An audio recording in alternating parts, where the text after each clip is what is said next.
In a significant diplomatic turn, the United States under President Donald Trump has dispatched a high-level delegation to Burkina Faso to engage with revolutionary leader Captain Ibrahim Traoré. This move follows recent accusations from the U.S. General Michael Langley, who accused Captain Traoré of misusing the country's gold reserves to sustain his military government.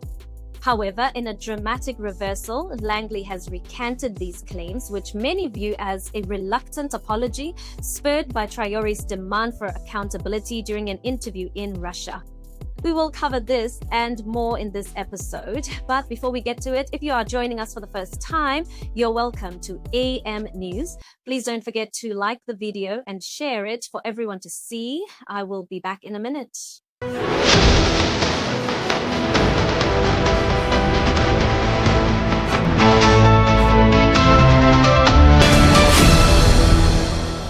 On May 27, 2025, U.S. Deputy Assistant Secretary for West Africa, Wes Stevens, arrived in Ouagadougou, the capital of Burkina Faso, carrying a message of mutual respect from Trump. About building mutual respect. This diplomatic visit follows recent accusations from General Michael Langley, who claimed Captain Ibrahim Traoré misused Burkina Faso's gold resources to support his military government. However, Langley has since recanted these claims, seen as a reluctant apology after Traoré demanded accountability during an interview in Russia. Captain Traoré's refusal to meet Stevens sends a powerful message of sovereignty, rejecting Western manipulation. Instead, Stevens met with Burkina Faso's Foreign Minister, Keramoko Jean-Marie Traoré, to discuss potential cooperation. This refusal highlights a broader rejection of neocolonial control by the West. The Sahel region is experiencing a revolutionary transformation, with Burkina Faso, Mali, and Niger severing ties with colonial powers like France and the US. These nations are united in their fight against exploitation and oppression, advocating for self-determination and dignity. Under the leadership of Traoré, Colonel Assimi Goïta of Mali, and General Abdul Rahmane Chani of Niger, they formed the Alliance of Sahel States, AES, a bloc committed to mutual defense and economic independence.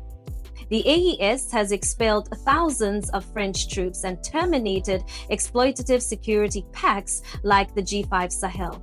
Instead, they are forging partnerships with nations like Russia and China, emphasizing respect and equal terms. This movement reflects a pan-African dream of self-determination, symbolizing hope across the continent from the Sahara to the Atlantic and Indian Oceans. The U.S. is experiencing a significant shift in its approach to Burkina Faso, sending envoys after previously slandering Captain Ibrahim Traoré. This change reflects a fear of a united Africa, as the West has long treated African leaders with condescension, imposing terms and exploiting resources under the guise of partnership. Yet, amidst these overtures, Traoré has chosen not to meet Stevens, sending a powerful message of sovereignty. This refusal symbolizes a broader rejection of neocolonial manipulation and Western dominance in Africa. Captain Traoré, a revolutionary leader and disciple of Thomas Sankara, has reversed this narrative by nationalizing Burkina Faso's gold mines and establishing the country's first domestic refinery. His policies have redirected resources towards education and security, empowering the people and restoring lost territory from jihad. The U.S. delegation, led by Will Stevens, symbolizes desperation as the West seeks to regain influence in a region where unity among African nations like Burkina Faso, Mali, and Niger through the Alliance of Sahel States is gaining strength. This unity compels the West to negotiate on African terms. Just weeks prior, General Michael Langley accused Traoré of misusing gold reserves to support a military regime, but the recent diplomatic overture underscores a recognition of the shifting power dynamics in Africa. The tide is turning, and the West is now compelled to engage respectfully with African leaders. the US launched a calculated propaganda attack against Captain Ibrahim Traoré, aiming to undermine him and create division within Africa. However, this attempt backfired as Africans rallied in solidarity, demonstrating their support for Traoré and demanding sovereignty. On April 30th, 2025, mass protests erupted across the continent and in the diaspora, with slogans like "Hands Off Burkina" resonating globally. Youth activists in cities like Bamako, Lagos, London, and New York organized vigils and marches, creating a digital uprising that garnered millions of views and shares.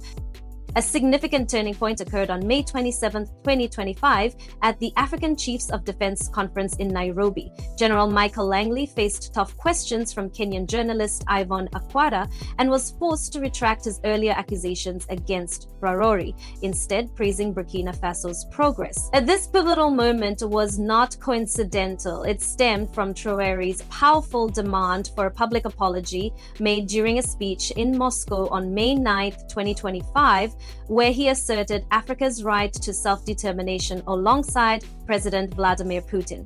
The combined pressure from African youth, the diaspora, and new global allies compelled Langley to retract his statements, signaling a shift in the narrative and a rejection of Western propaganda.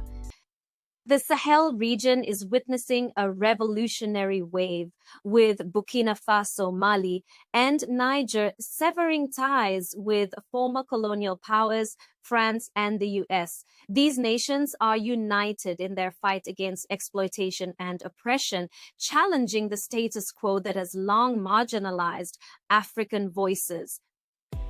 Captain Ibrahim Traoré's leadership represents a historic victory for Pan-African unity, igniting widespread outrage following U.S. General Michael Langley's accusations against him.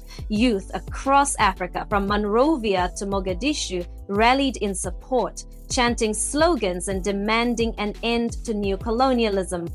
In Ouagadougou, thousands gathered at the Plaza of Revolution, while protests erupted in Abidjan and Pretoria, highlighting Traoré as a symbol of sovereignty. His ability to expose the corruption of African leaders who have sold out to Western powers resonates deeply with young people. Unlike these corrupt figures, Traoré is inspired by Thomas Sankara's legacy and has reclaimed Burkina Faso's gold reserves, establishing the nation's first gold refinery. This initiative aims to process resources locally and break free from imperialist exploitation. By renegotiating mining contracts for 60% local shares, he prioritizes skill development and empowers youth to take charge of their future, uniting them in a powerful movement for sovereignty and dignity. As the region embarks on this transformative journey, it stands at the forefront of a crucial movement toward self-determination and dignity for its people. Siku Onsamarium Dikali, a 22-year-old Liberian activist, articulated the sentiments of millions on April 30, 2025 in Ouagadougou, declaring, "Captain Traoré is our hope. We'll stand with him, rifles in hand, hearts on fire, to defend this revolution." He emphasized the youth's readiness to fight against exploitation and shame, uniting for a free, sovereign. Dukali highlighted the power of unity, asserting that when African leaders come together, as demonstrated by the Alliance of Sahel States, AES, the West can no longer dictate Africa's fate. Instead, they must come seeking respect and partnership. Captain Traoré has ignited a movement of sovereignty and pride that stretches across the continent.